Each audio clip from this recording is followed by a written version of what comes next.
What do you think is the highest form of self-respect? To respect yourself, you have to know yourself. When spiritual people and spiritual teachings say know thyself, what do you think that means?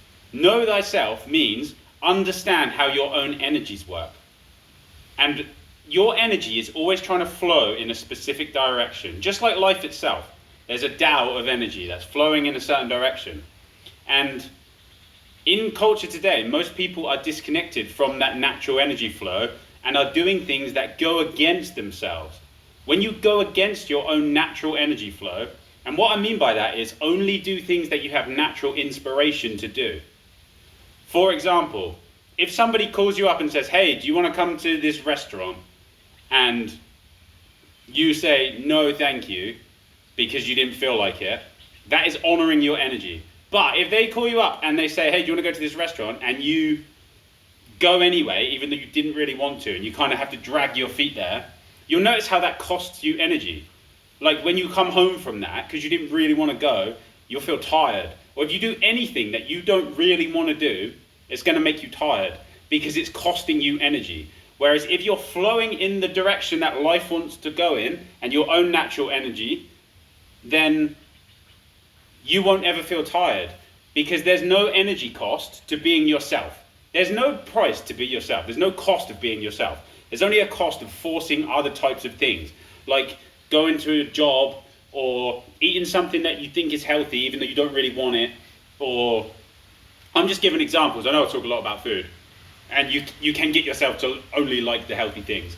But my point is there's a natural flow of energy that's going in a specific direction for you and for life itself.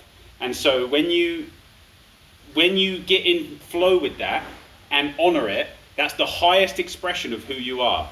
And it's the highest form of self-respect. And then you might be thinking, well, that's all well and good, mate, but I've got a job to go to. Like how am I going to pay the bills? The answer to that is, you've already built, if you have a job to go to, it means that you've built a life around that job. And so if you want to get in touch with all of the things that you would be naturally inspired to do, you have to stop doing, that life that you built with that job isn't built on your own energy. It's built on falsity.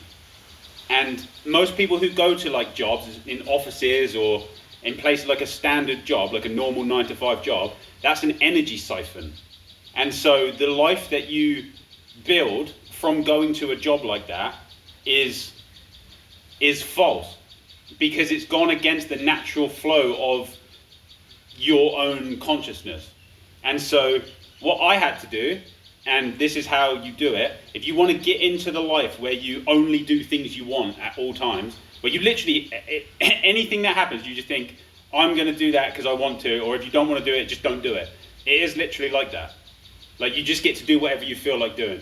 A lot of people are going to hear that and be like, that's not, you shouldn't just be able to do whatever you feel like doing. But it is like, you should, and life is comfy like that. You are only required to go in the direction that your own energy wants to go in at all times. But if you've built that life, then you're going to have to let that go. And for a lot of people, they've invested 20, 30, 40, 50 years in that.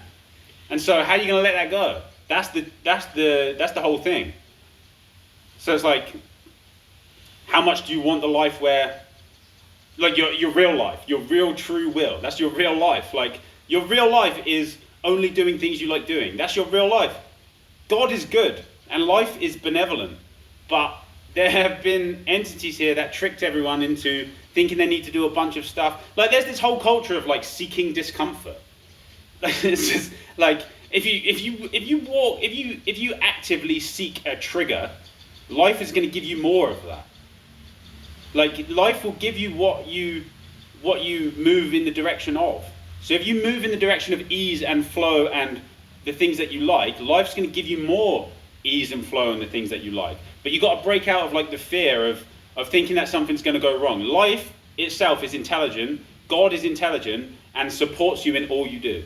So there's a period of like transition, just like with the food, there's a period of transition where you go from the old life and you kind of have to just let it go, and it can take a while, and then learning how to only do things you want to do. Because there's conditioning, like, it doesn't feel right at first. It's like, oh, is life supposed to be this easy? Is life supposed to be this comfortable? And I've gone through, to get from there to there, I have gone through it. Like, and I'm not saying that anyone else won't either, but that's how you get in touch with your natural will. You have to let the old way go. This is the new way. That's why projectors are here. This will show everyone the new way. The new way is about, and it's not the new way, it's the way it was always meant to be. You're supposed to be in flow with life itself, not trying to go against it and doing something that someone else wants you to do. And that's, like I said, the highest expression of you and the highest form of self-respect.